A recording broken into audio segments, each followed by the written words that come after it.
Boa tarde. Muitas vezes a gente usa o termo trabalho de cão para expressar o cansaço de uma tarefa que realizamos. Mas ao contrário do que muitos pensam, os cães, na verdade, gostam de ter um trabalho. Isso está na genética deles, é um tipo de diversão. Policiais, modelos, terapeutas, guias para deficientes visuais, pastores. Eles têm talento para muitas profissões.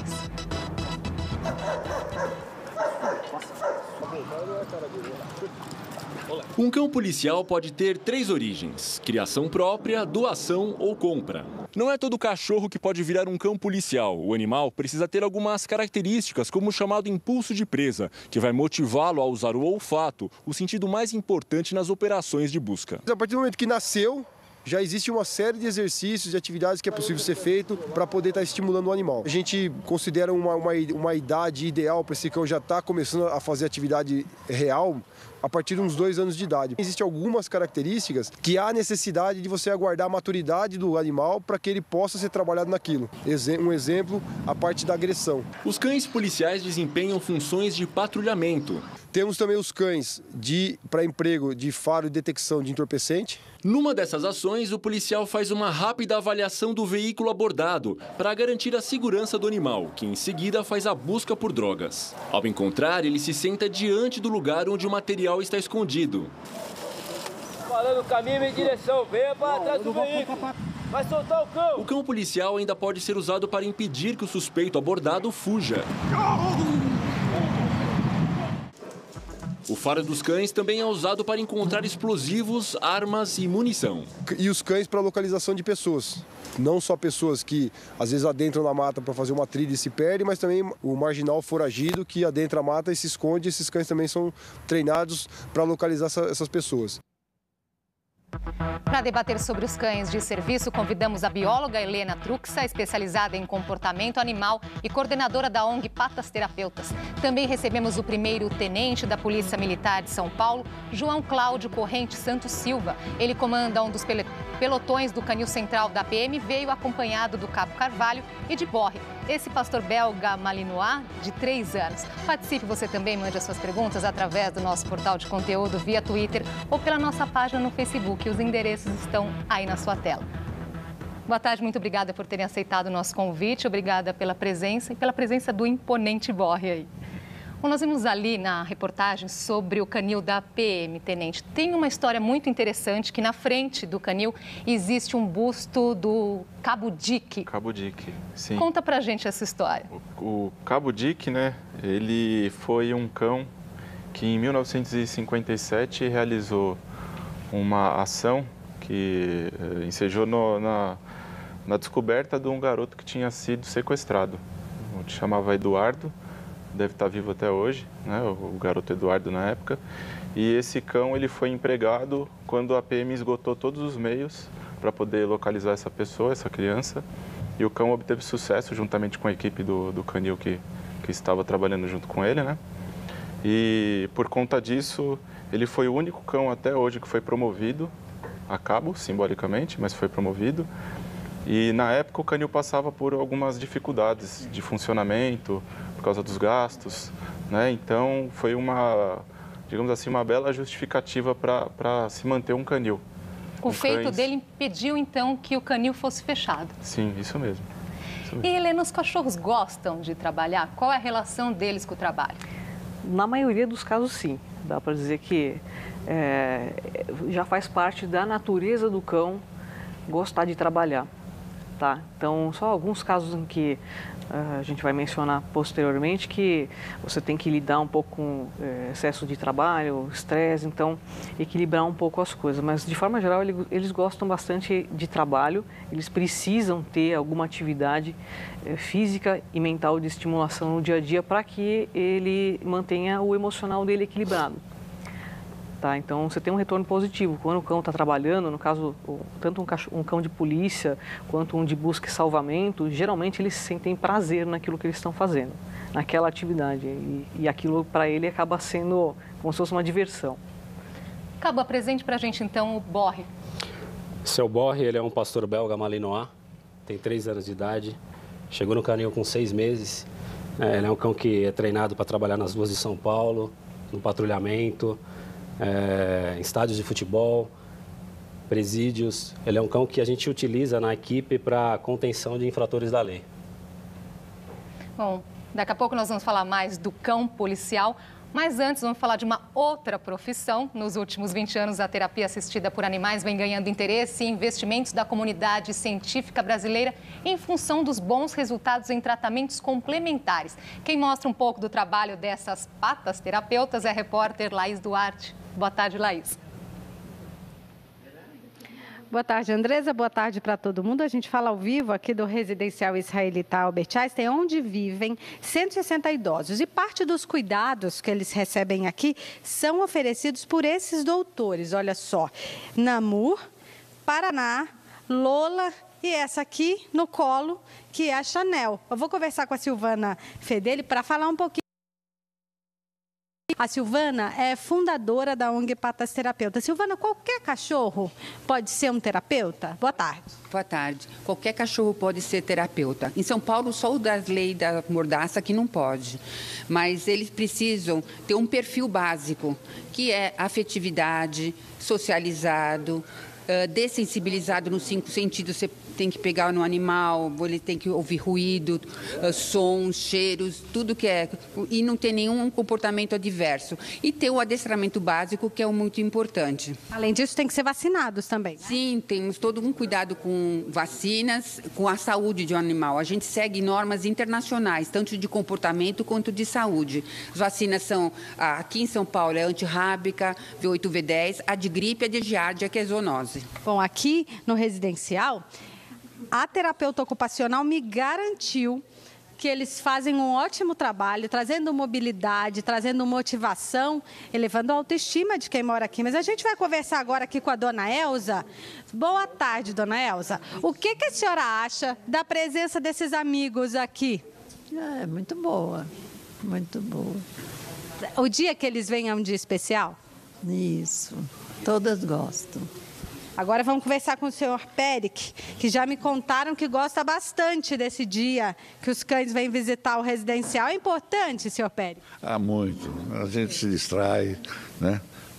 É o carinho que a gente passa para o cachorro e o cachorro passa para nós. É ótimo. A gente sai aqui mais leve. Já me contaram que essa hora, Andrés, é uma hora que eles costumam descansar, os moradores aqui do residencial. Mas no dia que os cães vêm, ninguém quer saber de dormir não, viu? Agora você falou se os cães gostam de interagir, a resposta está aqui. Dá só uma olhada na pose do Namur recebendo esse carinho todo. Além de visitar aqui, esses cães também passam por hospitais, visitando adultos e crianças. Andresa. Maravilha, obrigada, Laís. Helena, esse trabalho, né, do cão terapeuta, existe acima de tudo um compromisso, né, da pessoa, do cachorro, especialmente do dono desse cachorro, porque a gente sabe que cria uma expectativa muito grande nas pessoas que estão esperando por essa visita. E a não ida do cachorro gera uma frustração, não? Ah, sim, gera, porque o que a gente tem que lembrar é sempre que essas pessoas, elas precisam de uma motivação a mais, tanto para enfrentar uma doença, né? Então, muitas vezes, os idosos não recebem muita visita frequente. E quando a visita dos cães se torna uma rotina, a não ida de determinados cães que criam vínculos com determinadas pessoas nas instituições assistidas, a não ida desse cão num determinado dia, faz com que a pessoa sinta um vazio muito grande naquele dia. Tá? Então, aquele cão, aquela visita passa a ser parte da vida dessa pessoa. Nós estamos vendo aí os cães terapeutas visitando as crianças nos hospitais. Isso realmente é muito importante para a recuperação das crianças que estão em tratamento. Tem muito paciente oncológico, né, que são pacientes com câncer, e muitas crianças também nessas situações, e elas realmente apresentam uma melhora clínica. E isso é cientificamente comprovado, esse resultado. Tenente, voltando ao cão policial, quais são as atividades desses cachorros? Nós temos no canil basicamente 4 tipos de atividades operacionais, né? Como o BORE, o cão que faz patrulhamento, o cão farejador de drogas, o cão farejador de explosivos e o cão de busca de pessoas desaparecidas ou marginais. Essas são as 4 funções fundamentais, né? Não que cada cão faça as 4, a gente tem separado por cão a especialidade que ele vai fazer. Algumas delas a gente consegue conjugar, consegue treinar o cachorro para fazer ao mesmo tempo, que é o patrulhamento com uma combinação de faro, patrulhamento com faro de drogas ou patrulhamento com faro de explosivos. E, Cabo, nós sabemos que se você resolver levantar agora, provavelmente, né, o borre vai atrás. Então, qual que é a importância, como se dá essa relação entre o policial e o cachorro? Eu e o borre, a gente começou essa relação quando ele chegou no canil com 6 meses de idade, né? Então, assim, através do treinamento, a gente acaba criando esse vínculo entre o homem e o cão, né? E o dia a dia, porque ele faz parte da nossa equipe, ele é um integrante da equipe de patrulhamento. Então, ele é um cão que está do meu lado todos os dias de trabalho e é primordial, ele é a razão da nossa existência no canil, né? O cão é a razão da nossa existência, senão a gente não seria canil. E, Helena, como que é definido, né? Determinada raça serve melhor para uma tarefa ou para outra? Tem um pouco disso. Aliás, tem bastante disso, né? Porque se você for pensar bem, como que existem as raças? Tantas, são centenas de raças diferentes de cães, tá? Essas raças surgiram a partir de uma seleção artificial, tá? As raças foram selecionadas artificialmente através de criação. Então, para, por exemplo, produzir um pastor belga malinois. Então, os criadores foram cruzando determinados exemplares que tinham determinadas características morfológicas, ou seja, físicas, tá? Que seriam aquelas que eles gostariam de permanecesse nas linhagens futuras, né? nos filhotes daqueles casais, e traços também de comportamento. Então, você tem uma divisão das raças, cada uma com a sua característica específica, tá? Então, por isso que determinadas raças você consegue dizer de forma geral que se prestam melhor a determinadas funções do que outras. Então, por exemplo, eu não vou pegar um Golden Retriever para trabalhar como um cão de guarda. Tá? Existem até Goldens que têm um potencial agressivo um pouco mais acentuado, mas eles não são a maioria. A raça não foi desenvolvida para essa função. Tá? Então, se você quiser um bom cão de guarda, você vai optar por qual raça? Um Rottweiler, tá? O mesmo pastor alemão, pastor belga malinois e por aí vai. Vamos mostrar uma reportagem agora que é, de certa forma, uma homenagem a esses cachorros. Os cães são capazes de muitas peripécias e alguns também enfrentam o medo e se arriscam em situações de perigo. Muitos ficaram famosos por seus feitos e entraram para a história como bravos heróis.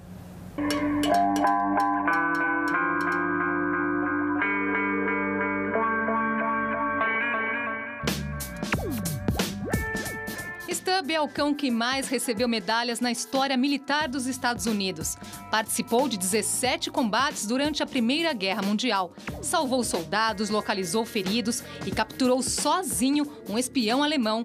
Por suas heróicas façanhas, ganhou o título de Sargento Stubb, um bravo cão vira-lata. Já a Segunda Guerra Mundial fez outro herói, Chips. Ele foi condecorado em 1944 com a medalha Estrela de Prata.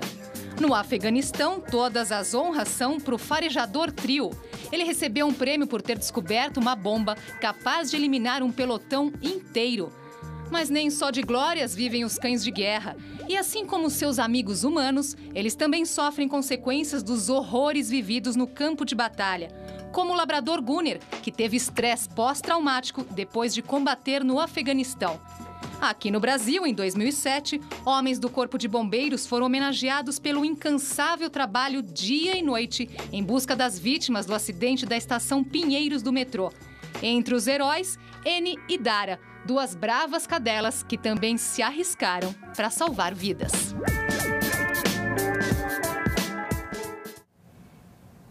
Bom, se transformar em herói não é tarefa fácil para ninguém, né? Tem uma pergunta aqui que cabe bem nesse assunto, do Alfeu Ribeiro. Ele diz o seguinte: o quanto esses trabalhos podem estressar os animais? Tenente. Bom, a gente busca, através do treinamento, da preparação que é feita, já minimizar o estresse que possa vir a ser causado, né? Decorrente da ação com o cão. Mas ele é inevitável. ele realmente acontece. Dependendo da situação em que passe o cão e o policial, porque o cão vai perceber que o policial também foi afetado pelo aquele ato, né? Muitas vezes a gente no canil tem que rever algumas práticas de treino ou afastar algum cão decorrente de uma ação, para até ver se ele numa próxima ele vai agir bem, se ele vai estar bem. Então é algo que acontece mesmo, o estresse. Mas todos nós passamos por estresse, né? Não é algo que vai prejudicar por demais assim o animal. O policial, o cão, a gente costuma brincar, né? Quando entra um cachorro novo no canil lá, que ele não sabe onde ele está pisando, né? Porque ele sabe o que vai vir para frente. Chega o filhotinho. O policial é bem consciente disso. E ele tem que passar tudo isso para o cão através do treinamento. Então ele tem que se esmerar muito, ele tem que se preocupar muito com o treinamento que ele vai colocar no cão dele, para ele poder, lá na frente, passar pelas situações difíceis de uma maneira razoável, de uma maneira boa, né? A terapia pode ajudar nesse sentido, Helena? Você diz a terapia assistida ou a terapia para os cães? Porque também não, tem para os cães, estou modalidade. dizendo a terapia para os cães. Pode, mas como a gente estava mencionando, os cães, eles são animais, têm sistema nervoso, eles estão propensos a passar por N situações que geram estresse e vão lidar diferencialmente com cada uma delas, assim como nós. Então, por exemplo, se eu não me estresso muito com uma determinada situação, por exemplo, tem pessoas que não suportam entrar em elevadores, têm fobia de elevador. Para mim, não tem problema nenhum com isso, mas aquela pessoa tem, tá? No caso do cão, pode acontecer uma coisa parecida.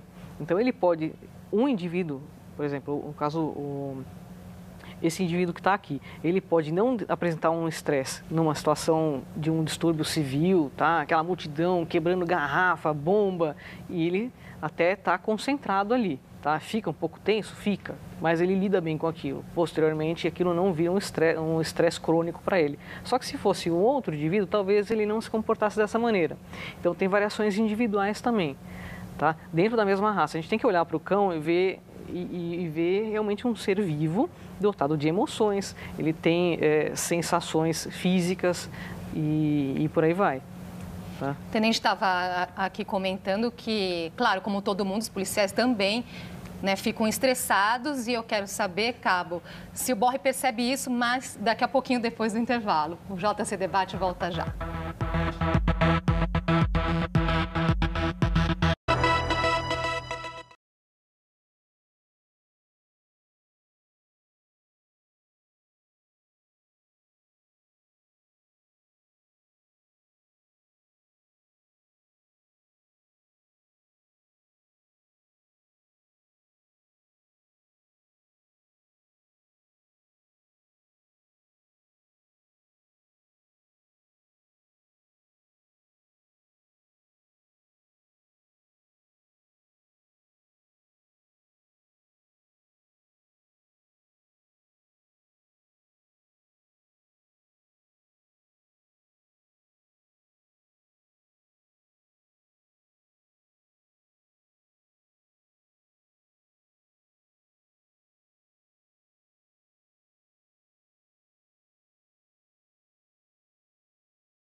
Já estamos de volta com o JC Debate. Hoje o nosso tema são os cães que trabalham.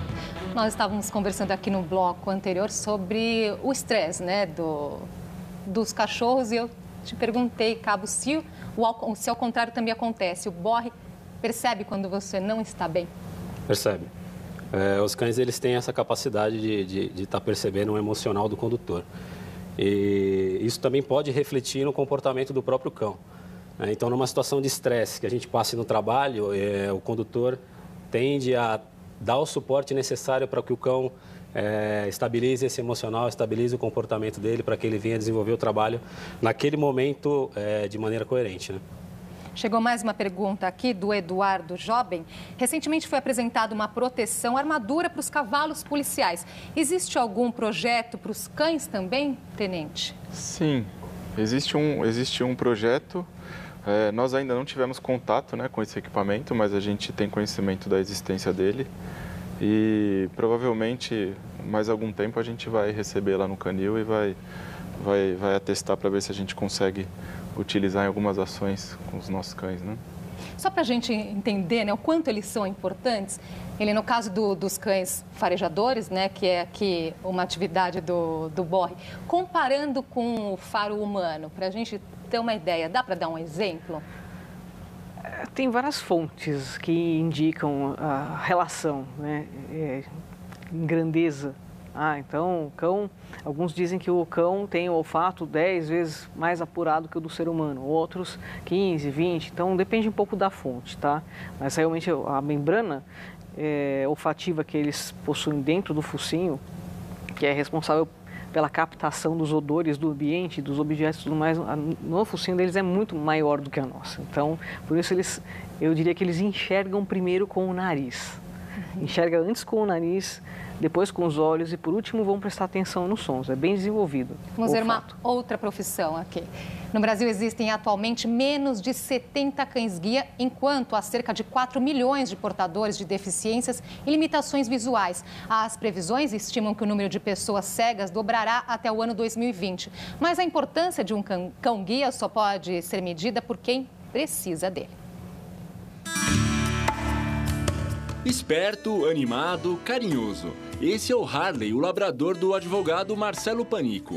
Dentro de casa, o Harley se comporta como um cachorro comum, mas quando o Marcelo coloca a guia nele, o comportamento muda. Ele fica mais sério e sabe que tem serviço pela frente. Harley é um cão-guia. Em segurança, ele conduz o dono pelas ruas, o advogado de 45 anos que perdeu a visão aos 33. Marcelo teve o primeiro contato com o cão-guia numa feira de tecnologia para deficientes e se inscreveu numa lista de espera do Instituto Íris, que presta auxílio a deficientes visuais. Eu já tinha ouvido falar de cão-guia, mas não sabia muito como era os detalhes disso. Assisti uma palestra, fiquei alucinado com aquilo, fiquei muito encantado. Em 2007, Marcelo foi selecionado para receber o seu cão-guia. Foi buscar Harley nos Estados Unidos, por isso os comandos são dados em inglês. Up. Go, Harley. Up. Stop, boy. Good boy. O cachorro foi treinado durante os primeiros 2 anos de vida. E nessa viagem, Marcelo teve um curso intensivo para que ele e o cão-guia se adaptassem um ao outro. Foi muito interessante, é uma mudança muito difícil na vida da pessoa cega, porque aquela bengala, você está acostumado a bater no obstáculo para saber que ele está ali, ela é deixada de lado. E o cão, ele passa a desviar dos obstáculos. Então é uma mudança de percepção do que está na sua frente, desse obstáculo, impressionante. E você confiar num cachorro. É óbvio que a responsabilidade não é só do cão-guia. A responsabilidade é da dupla. Com o cão-guia, além dele me trazer liberdade, segurança, muita independência, o que ele mais me trouxe foi inclusão social. Percebo que as pessoas vêm falar comigo por conta do cão-guia. Harley significou para mim mais do que uma mudança de vida, eu me levantar, sabe, de um momento difícil, de luto, e que graças à minha família e ao Harley, eu estou aqui hoje trabalhando, estudando e tentando progredir. Ele é muito mais do que um cão de trabalho, um cão-guia, ele é meu amigo, meu psicólogo, meus olhos, e aí vai. um monte de coisa, né?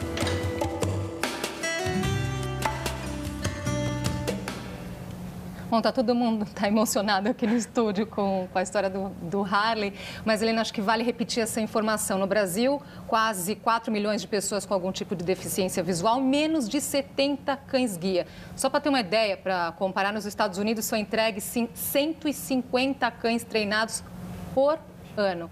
Qual que é a dificuldade? Por que não temos mais cães-guia? Eu diria que é um pouco falta de investimento, né? Então, o projeto Cão Guia não é tão antigo aqui no Brasil. Os Estados Unidos já está com esse trabalho de Cão Guia há muito mais tempo. Então, essa atividade aqui no Brasil é relativamente recente. Agora eu não me recordo exatamente a data em que foi instituído aqui, mas realmente falta ter investimento financeiro realmente nesse tipo de projeto. Então, você tem um custo muito elevado na triagem dos cães que serão candidatos a Cão Guia. Tá? Nem todos os cachorros que você retira da ninhada, mesmo passando por um teste de características básicas que é feito ainda para você selecionar na ninhada o cachorrinho que vai ser submetido ao treinamento, mesmo assim você ainda tem um percentual muito baixo de cães que concluem com sucesso o curso todo. Então é muito investimento, fica muito caro um cão-guia, tá? Então, se não tem investimento, principalmente, acho que aqui no Brasil precisaria ter um investimento massivo, acredito que da iniciativa privada. Aí você teria mais instituições formadoras de cães-guia e aí sim poderia atender a um número muito maior de deficientes visuais. E, Tenente, os cães da PM são recompensados quando realizam um bom trabalho? Como que é isso? Sim, o Carvalho vai poder falar melhor aqui, já dar o exemplo com o cão dele, mas a gente não tem uma recompensa padrão, né? Cada policial tem o seu convívio, o seu contato com o seu cão e dependendo da atividade, dependendo do sucesso, ou até mesmo quando não existe sucesso, o cão ele tem que ser recompensado, né? Ele tem que realizar aquela atividade como os policiais realizam, de coração mesmo. A gente faz porque a gente acredita na missão, né? Como que o Borre é recompensado, Cabo?